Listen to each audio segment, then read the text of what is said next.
A dramatic reading of the statement from TJ Dillashaw's nutritionist and strength and conditioning coach, Sam Calavita.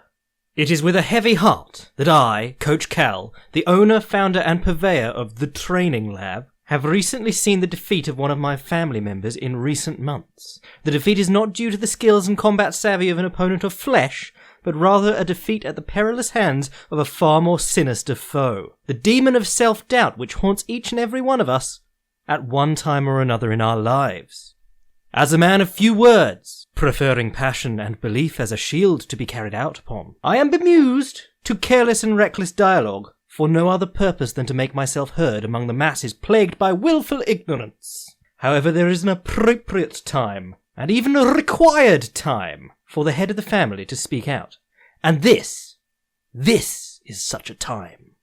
So in light of recent events, the Training Lab and its affiliates would first like to thank USADA for upholding the standard of sterling athletic practices and offering tests to ensure the safety and fairness of combative sport. That being said, we would also like to thank those who have come forward at this time to show genuine concern for all of our athletes, especially TJ Dillashaw, a fallen soldier on the battlefield of public expectation and demand for perfection. Although not right and inexcusable, TJ succumbed to the relentless pressure to win at any cost, for the purposes of appeasing his employers, pleasing his fan base, and providing for his family, a sentiment that we can all relate to. He has now accepted the repercussions of his decisions, and as such, it is our decision as the Training Lab family to stand behind him in his journey forward. So if you haven't heard, TJ Dillashaw got popped for EPO. And that was his coach's way of handling it, by writing 4 pages of bollocks on his phone. It's a shame because TJ's a cool guy and he said nice things about me. Yeah, I mean, if you didn't know, now you know. The best part of this entire thing, well, firstly, he tested positive a little while ago, immediately said he was giving up the belt, and then almost immediately afterwards, this is like a couple of weeks afterwards, it's announced that he's banned for 2 years, EPO. Apparently they've made some leaps in, well, I'm just quoting Brendan Schaub now, so I could just be talking out my arse. But apparently they've made some leaps in EPO testing or some shit like that. But he was basically caught dead to rights because he didn't resist, he didn't argue, he just took the suspension of 2 years. And that's that, which is pretty crazy. And Cody Garbrandt has become a hero out of it. Reddit is all...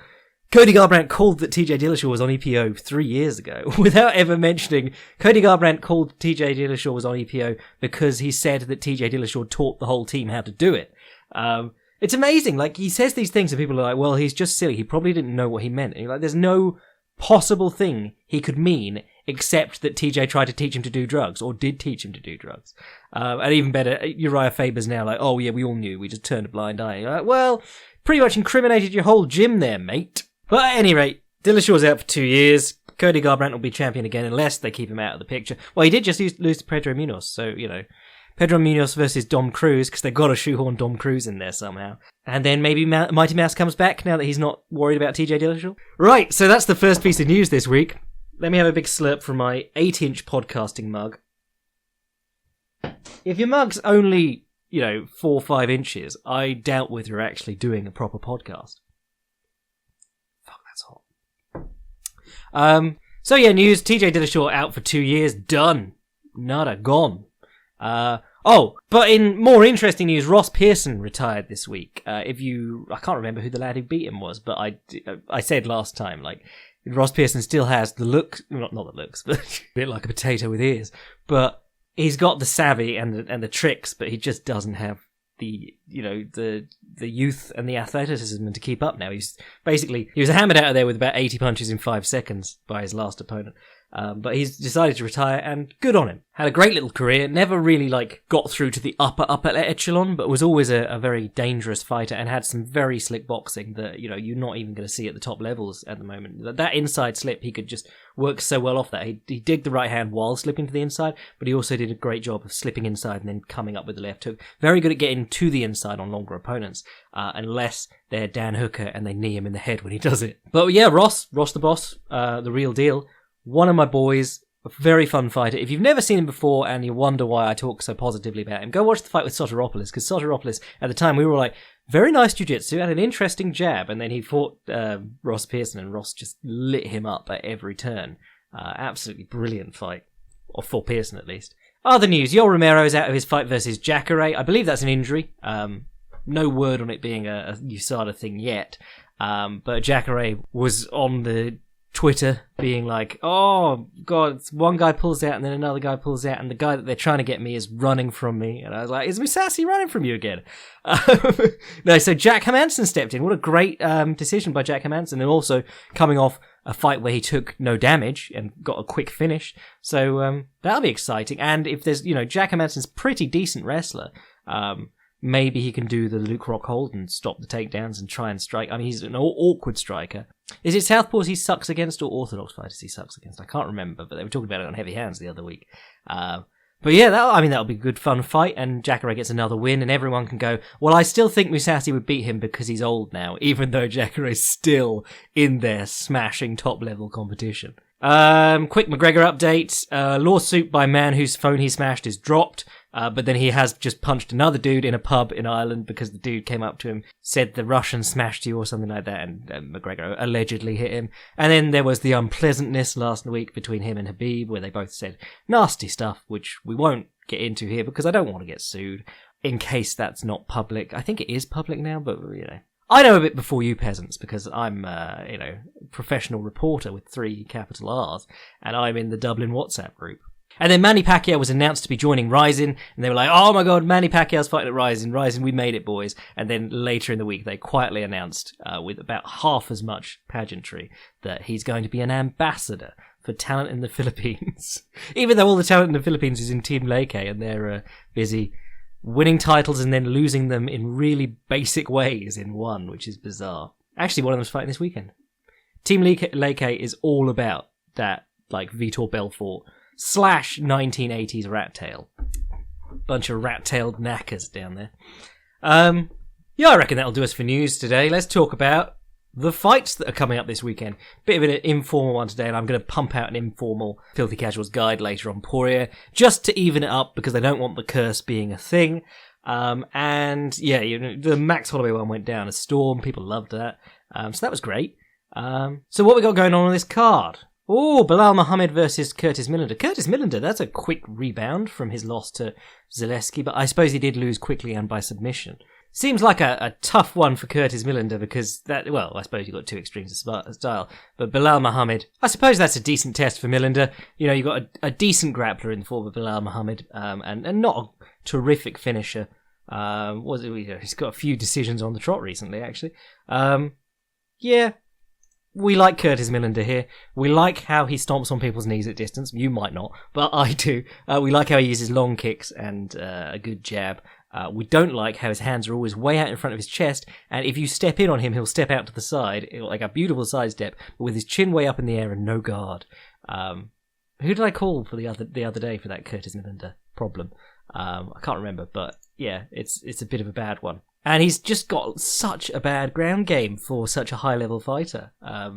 He gets put on his back. And his corner always shout underhook near side to stop the strikes from half guard, which does work. If you hug the side that you don't want the underhook on to start getting up, you can stop the opponent from making distance to strike, but you have also just flattened yourself in half guard. So it's a really weird one, and he ends up getting stuck on the bottom for long periods. Boston Salmon is an amazing name. Versus Khalid Taha. All right. Oh, Max Griffin's back. I like Max Griffin. He's growing on me. I don't think he likes me. But, I thought he looked good in his fight with Thiago Alves. I thought he looked decent against Curtis Millender. He just struggled a lot with the range. I mean, he's on a rough streak, really, because he's 1-3 going back to 2016 because he fought Zaleski, who we now know is very good. Mike Perry, and he, surprised people because Mike Perry, everyone was hot on him at the time because he was meme-malicious and could knock people out. He got married last week, so good on him, to the Platinum Princess, no less. But yeah, Perry was just off that loss to Ponzinibbio, and Griffin beat him by decision. And then the loss to Curtis Millender, which was a rough one, but he did well with his wrestling in that fight against Curtis Millender, because it's like, you take Curtis Millender down and then he doesn't do anything. And then the Thiago Alves one, where he had nice moments. It was a real interesting sort of matchup, because it was like that American-style kickboxing versus Thiago Alves' low kicks and counterpunches. Oh, this tea's too strong. I left it too long. It's stewed. Wilson Hayes versus Alejandro Patonja. Wilson Hayes fight. Don't watch. Matt Favola versus Jalen Turner. Nikita Krylov is back against Ovin St. Preux. They fought a while back, which is makes it a weird fight, but it's the light heavyweight division. Nothing ever happens. Nothing happens at all. The needle returns to the start of the song, and we all sing along like before. St. Preux is just off getting smashed by Dominic Hayes, almost getting stopped in like the last seconds of that fight. Lost by Dostoi Latifi, which was a weird one, if you remember that, and like 6'4" guy getting guillotined by 5'0" guy. And then the Tyson Pedro fight in the middle, where Tyson Pedro started out strong and then Pedro'd it right up. So yeah, he's on like a 3-fight not looking that great trot. After those 2 back-to-back Von Flus and a decent head kick over Corey Anderson. But Ovin St. Preux, really all he has is athleticism. If he could put more than one punch or kick together at once, he'd be incredible. Like the 2 times he caught John Jones in their fight were when he threw a jab and then a right hand afterwards. Or left hand, I can't remember if he's southpaw. But yeah, the 2 times he threw more than one strike, he caught John Jones. That was it. Meanwhile, Nicky Krills, I think he suffered a bit from going outside the UFC and testing his worth. Because he came back against Jan Blachowicz last year, having, he smashed a couple of guys you've never heard of. One of these events is just listed as a Ukraine regional on Tapology. You can't even click the card. But then he smashed old man Emmanuel Newton. And I love Emmanuel Newton, but he is washed badly. And he beat him in 40 seconds. And then he fought Fabio Maldonado, who's never been good.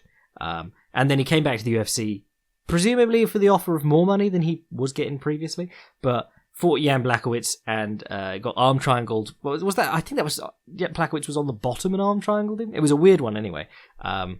And he didn't look great in that performance, so it kind of looks like that... Because there are dudes who take time off from the big leagues, and they up their game, and then they come back and you're like, Jesus, where was this guy the first time around?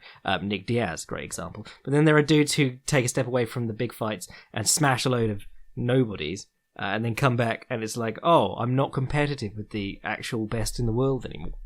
So that's a rough one, but...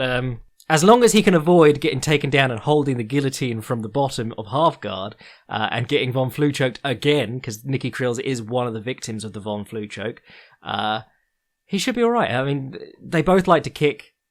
Krylov's probably the better kicker. Krylov's got the better hands. Krylov can actually work in combination. It's just whether Ovin St. Preux ragdolls him to the floor. Try and keep it standing at least, and try and outlast the dude would be my game plan for Krylov, whereas for Ovin St. Preux, my game plan is always the same. Try and throw more than one strike in a row, please. Alan Jouban versus Dwight Grant. Good fight. Eric Anders versus Khalil Roundtree. That's good. Those are 2 guys who... Eric Anders has sort of fallen off the face of the earth in recent years. Or at least, we were in a position where he was like a hot prospect until he fought Lyoto Machida. He had a good back and forth fight with Lyoto Machida, but Lyoto Machida is like... a corpse now. And Khalil Roundtree is a guy who's got like a 7-3 record, and I don't think his record in the UFC is particularly good. He's like 2-2 or 1-3, I can't remember, but he's the guy that Anderson Silva years ago was saying, like, we've got this guy in our gym who's murdering everyone. I think he's the biggest puncher I've ever met. Oh no, he's 3-3 in the UFC, so that's not too bad. That win over Gokhan Saki was huge, and we were all like, oh my god, knocked out one of the best kickboxers in the world. Surely now he's about to break through, and then he met Johnny Walker and succumbed to that Johnny Walker first minute magic. What I like about Eric Anders is that he is very good at like a grindy takedown to strike style along the fence. Like he'll pick up a single leg and then he'll come up striking, or he'll force you to the fence, throw the left hand, and then as you duck in on his hips, he does very good stuff off like a quarter Nelson. He'll push your face away and knee you, or work for that short like cross face elbow. He's very good if he can force the takedown, basically. His striking has looked a little bit porous in recent years, or recent fights at any rate. The one against Thiago Santos, he took a beating. That was a rough one. And then to lose a split decision to Elias Theodorou, and I love Elias Theodorou, but he's a little bit below sort of top-tier middleweight level. So yeah, a bit of a rough stop of momentum for Eric Anders. Though he did have that awesome one where he kicked the dude doing the technical stand-up from the floor. Tim Williams, that was it. Voldemort, they called him at the time. But yeah, fuck it. We're talking about the main and co-main because they're the interesting fights on this card. That's what everyone cares about. That's what you're here for, probably. Let's do co-main first. Kelvin Gastelum versus Israel Adesanya. I like both these lads. I like Kelvin Gastelum because he's a minimalist in the striking and really does great things with just a couple of weapons. And on the floor, he's fantastically interesting because he doesn't really do jiu-jitsu. He does like wrestling, but groundwork. So he'll get to his knees and then arm roll you. And I've never seen anyone hit as many arm rolls as Kelvin Gastelum. Did it on Tim Kennedy, who's enormous for that weight class. Did it to Nate Marquardt. Did it to Neil Magny, another good top wrestler. Threatened it a few times against Weidman. So like, if he can get to that sort of tabletop position, the referee's position / turtle, get up on his hands, he can just turn anyone over. It's pretty cool. And, if he doesn't turn them over, he at least makes some action. And his whole thing at middleweight has been putting a high pace on dude, which was amazing if you saw the Ultimate Fighter bit against where they did the coaches challenge. It was to run a 5k around the track, and Robert Whittaker sets off like the sexy athletic god that he is, just casually running a 5k, and Kelvin's ready to vomit by the end of the second lap. It's just incredible. But people were like, oh, he mainly does sprints. But he's one of Rafael Cordeira's lads. Really doesn't have that sort of Rafael Cordeira game. Cordeira's guys aren't really boxers, doesn't really use the double collar tie much, doesn't seek it out desperately, throws a few body kicks, but doesn't really rely on them heavily. So pretty interesting in that regard. Israel Adesanya, I've said before, like the three things that you can sum up Israel Adesanya in are, or the three things that I would take from Adesanya's occupied Palestine Adesanya, as they were calling him on Reddit. What I'd take from Izzy's game is the shoulder feint, the hip feint, and the question mark kick. And anyone in the world, well, the question mark kick, not so much, but anyone in the world can add those to their game and benefit enormously from them. That there is high-level striking, because that's something that doesn't rely on you being an athletic freak, but you're doing it to upset the style and get the better of other athletic freaks. I'm not saying he's not a super athletic freak, but, that's a technical, tactical thing that anyone can do, and it will help you at whatever level you're at. The shoulder feint is literally like stand in front of a mirror with your hand ready to jab. Normally your hand low. That's what you want. You want to be looking down the barrel of the gun rather than looking at the bottom of your fist. And then you just put your weight onto your lead leg and move your it'd be whatever side's your lead, shoulder towards the opponent or the mirror or whatever you're doing. And if you can make that look like the start of your jab, congrats, you've got a good shoulder feint.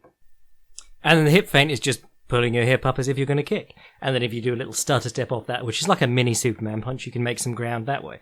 All of it you could see, and then obviously the question mark is turning the body kick over into a head kick. And if you watched his fight with Anderson Silva, he did that plenty. I think in this one, I want to see Gastelum crowding Adesanya. I want to see him shooting straights down the center. I want to see the left straight to the body plenty when they're in open guard. I want him to not pursue too hard. There's a difference between pressuring someone to the fence and pursuing them to the fence, because a lot of what Adesanya does is step back on those diagonals, and he can draw you onto check hooks and things like that, which is nasty. Got to be careful about the intercepting knee, of course, because there is a real height disparity in this fight. Gastelum is very short for the class. Adesanya is very tall for the class. And, look at what happened to Derek Brunson when he was sort of running in behind his head. A knee to the face. And a knee to the face is bad, but a knee to the chest is just as bad, I mean, you might get a clinch afterwards, but Adesanya's been pretty strong in the clinch so far. Could use the clinch to make breaks and then strike out at them, because Adesanya's hands are occupied in his wrestling when he's breaking from clinches. His hands are mainly tied up in tying up the opponent's hands and trying to improve his position. Perhaps if Gastelum puts him on the fence, posts on his head, leans, frees his hands, and then starts swinging, he might have a better chance making opportunities. I think low kicking for Kelvin Gastelum is another thing that should be part of his game plan. There's still this like school of people who think you can't kick with a great low kicker because that's giving him the low kicks, and really the two aren't the same. Unless you're kicking and then standing there while he kicks back at you, it's not like stepping into the kitchen to punch with someone on the inside and you're giving them the chance to do that too. I always say this about like Donald Cerrone and people like that. Just kick him in the legs. If you want to stop him moving, kick him in the legs.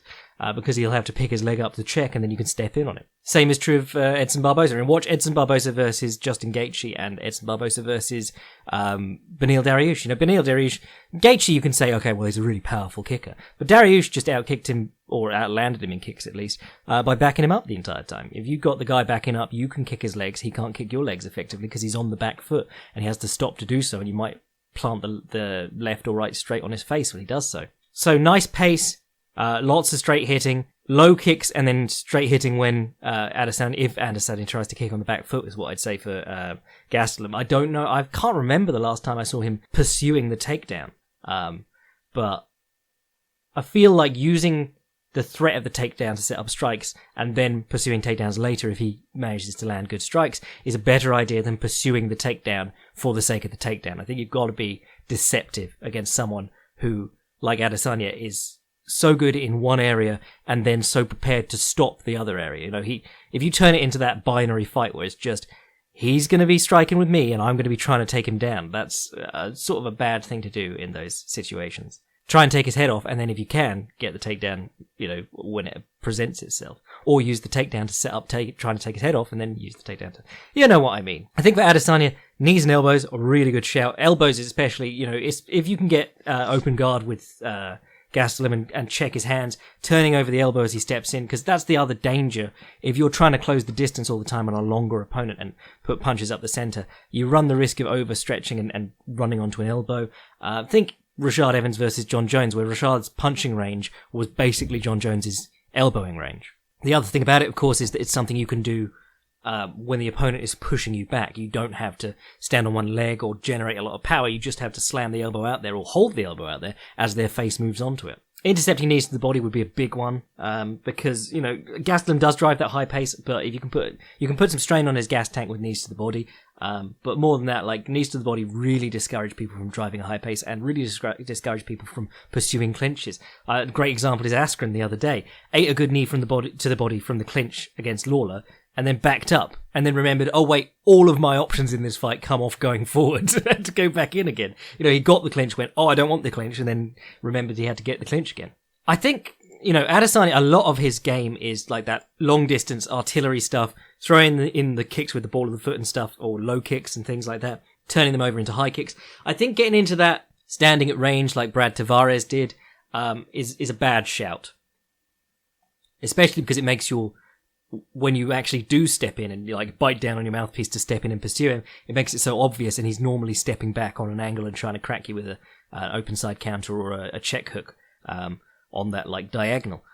So I think gotta keep him moving. You know, whether that's take the pressure off and bring him to you or move to him. Ideally move to him, but don't be standing there like Tavares was. And that's a hard thing to do because at some point in like round 3, round 4, round 5, because this is an interim title fight, you got a good chance of, you know, slowing down. But it should be a good one. I'm looking forward to that. You got a guy... Well, Adesanya has a lot of weapons, but in terms, you know, compared to Kelvin Gastelum, but I think the use of both stances and the razzle-dazzle of it distracts people from him really doing like 4 or 5 things very, very well and then hiding them. Whereas Gastelum doesn't even really hide them. You just know that he's good at those like 2 things. So let's talk main event, Dustin Poirier versus Max Holloway. I'm going to try and put out a little Dustin Poirier video after this, but what I was doing... Well, firstly, I watched their first fight, and someone linked me Forrest Griffin saying, Max Holloway should try a flying knee at this fight. And literally the first fight is where my hatred of Max Holloway's flying knees came from, because he is tagging Dustin Poirier up with check hooks as Dustin Poirier steps in, which is a constant theme in Dustin Poirier's career, walking with his punches and leaving his chin out. And Holloway's hitting him with check hooks, and then jumps for a flying knee as Poirier's sort of like along the fence, gets clinched, gets turned onto the fence and gets taken down and then submitted. What I will say about Poirier though is that he's improved a lot in like just the last few fights, not so much like since his move to lightweight or something like that, but just the last few. Particularly Eddie Alvarez, he really did a number on, where it wasn't that punch, step and then punch again with the chin out and really pursuing distance. Against Poirier and against Gaethje too, he was standing at a good range, flicking out the jab, shooting the left straight down the center when he could, really doing that like McGregor-esque leaning left straight, just to like snap it in, ahead of himself and then pull back away. He was doing nice stuff where he'd throw at Eddie Alvarez and then he'd step out at a little V off to the open side and then counter, looking for the shoulder roll on the lead side against Alvarez, which is such a difference from, most of his career. I mean, if you look at the thing that he does all the time until very recently is if you show him something, particularly if you're a southpaw against him, if you show him something, he will open his rear palm to palm the jab and bring his lead hand up forearm high to catch the rear hand. Does it against Eric Koch, does it against pretty much everyone that it's a southpaw that he meets, Michael Johnson, people like that. But it's really obvious because Conor McGregor, and I wrote about this in my book, and I had to draw a diagram of this in my book, but he puts his hand up to stop Conor McGregor, he puts his forearm up to stop McGregor's left straight. McGregor hits his forearm a couple of times, and then steps deep, swings around the outside, and cracks Poirier, and that just is the beginning of the end for Poirier. It goes from jab left straight, jab left straight, jab left straight, to suddenly jab wide left hook, jab wide left hook, jab wide left hook that cracks him over the back of the head as he's leaning forward. That one reaction to all offense was like the thing that I picked up on most watching through Poirier's career this week. It was like he had a lot of offensive looks and he'd consider what his opponent was doing and try and build off it to land more punches. But his defense was almost like an afterthought. He'd go, okay, well now I'll do my cover-up, my one cover-up that I always do. Whereas now he's actually like flicking the jab and waiting for the return, coming out on a little V-step, rolling down behind his lead shoulder, that redneck shoulder roll as I like to call it. So he's really improved quite a lot in quite a short space of time as a striker. As a grappler, he's always been interesting because he loves the overhook. Like, he'll let guys get the underhook and start working their way up because he's very, very good with the DARS. So he'll snap onto the front headlock and start looking for that. And then if you watch Akira Kurosani versus him, Akira Kurosani obviously had the read that Dustin Poirier is going to try and DARS me. So as soon as he realizes Dustin Poirier is about to look for the DARS, he just flattens himself out like corpse, and Poirier tries to step over for a Peruvian necktie and doesn't get it before the round ends. But it was very rare back in the day. Poirier's like 2 of his first 4 fights in the UFC, I think, he finished by DARS. And two DARSes in the UFC was very rare at the time. Tony Ferguson's got them now, and Poirier's got, I think he's got 3, but very, very good with the DARS. And he looks for it as you're getting up from under him. He also does a lot of work in the clinch with the overhook. Like he'll occasionally try and throw people with it, but he'll use the overhook. The whizzering hand will go across the opponent's opposite hip, and then he'll look for elbows with his free arm and knees with his free leg. Well, the back leg. So that's interesting. He did get lit up by Dustin. The only man who could beat Dustin Poirier is Dustin Poirier himself. He got lit up by Joe Duffy in their fight in the early going because Joe Duffy would wait for him, like pull him out over a longer distance, have him step, and then crack him with the right hand to the head, or right uppercut to the body. Body shots against Poirier, great way, I think, to slow him down, settle him down, and stop him sort of pursuing you. But we'll talk about some details of Dustin in the Filthy Casuals guide, which I'll try and get out after this, so I won't go too much into him now. Max Holloway, love him. Go watch this Filthy Casuals guide, stance switching, all that stuff. I think it might help Holloway to come out in this fight southpaw and look for the check hook because, Michael Johnson did him with the check hook, but Poirier still tends to lunge behind his face, and if you go southpaw, you cut off that, like, super fast left straight, or at least the line for it. So you can make him step in more, use the shifts and the swings and things, rather than shooting that flicking left straight that he was throwing at Eddie Alvarez and Justin Gaethje. And if you can get him stepping, you can check hook him, and then we're back to fight number 1, even though both men have changed so much. Poirier's low kicking is always interesting because he doesn't really set him up. He throws him naked, but he kicks really, really hard. I mean, he's a bit of a magic hitter because he just has that sort of natural punching power that you can't teach, even if his boxing's kind of goofy and his kicks aren't really set up. I think for Max, it would be really interesting to see him go southpaw because while Poirier's improving his jab, obviously southpaw isn't Max's preferred side, but Max is one of the best jabbers in MMA, and Poirier, isn't. He's getting better, but it's quite a new addition to his game. I think the thing with fighting Max is that you've got to find a way to break the pace, break the volume that he's going to try and put on you and tire you out. Because it's the volume, the pace, and the body shots.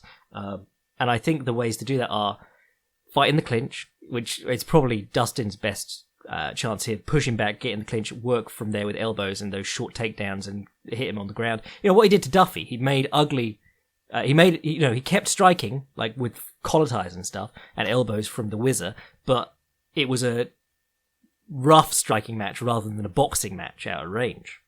Or a kickboxing match. All the other ways that you back him up onto the fence and you just don't let him get going, which is what Conor McGregor was able to do. But then, obviously younger Max Holloway had leaps and bounds improvements since then in both men. Well, actually, I wouldn't say Conor was looking as versatile. Watching him against Poirier, he was pretty bloody creative in that fight. And then watching him against Khabib recently, I was just like, wow, this guy, he's not really showing all the things that were so cool about him. But can't escape the spectre of Conor McGregor. I think they were talking about doing a fight in Abu Dhabi with Khabib for the winner of this interim fight, but expect Conor to get the winner of the interim fight because you've got a rematch, and also that both of them are the sort of fighter that aren't going to take him down and maul him like Khabib constantly. But yeah, should be a terrific fight. I mean, I'm leaning towards, I don't make predictions because what I'm doing here is guesswork. I can tell you their habits, I can tell you what I'm leaning towards, but anyone who claims that they can actually pick fights with accuracy is really just lucky more than anything. But I'm leaning towards Max because he has more tools and because Dustin does open himself up so much when he shifts for his punches. But Dustin has shown that ability to adapt because the fight with Duffy was going very badly in the first round, and then he just made an ugly fight of it and really pulled it back. And, since then, his striking's improved a lot, in my humble opinion. It'd be very interesting if Max doesn't go southpaw in this fight and fights entirely orthodox because, the left straight of Poirier is a nightmare, and he's been working on his jab against orthodox fighters, but much of Holloway's best stuff, against southpaws is the lead leg, the step-up lead leg kick, side kick into the lead leg, right straight to the body, and shooting the right straight down the centre of the head, and doubling off the jab before each of those. Might even see that one he did against Pettis, where you step deep and you kick out the rear leg. The old wedge throw from karate. But anyway, we don't really have time to do any questions this week. I've got a load of interesting ones about bare knuckle and the bare knuckle FC and all that, and I was going to talk about that, but I fucked my timetable, so I really want to get this Poirier thing out. It'll be short and informal compared to the Max Holloway one, but I will get it done. I've been working on Patreon stuff for the Patreon boys all week because I hate not giving them extra. I got carried away with my Filthy Casuals guides recently and have neglected, well, not neglected, but not finished the things that I wanted to finish. So if you want to sign up to the Patreon, I promise to be better, and it does allow me to do these podcasts. If you want to send an email to the podcast, fightsgonepodcast@gmail.com, getting so many good ones at the moment, and I will sit down and answer them, especially when we're back to doing 2 a week, because we had a weird one where there wasn't anything going on last weekend. And if you want to see what I'm up to at any time, fightprimer.com. Subscribe to the YouTube channel to see the Filthy Casuals guides, which the UFC seem okay about me doing at the moment, which is quite nice. I'm your boy Jack Slack. Robert Whittaker's real title, bless.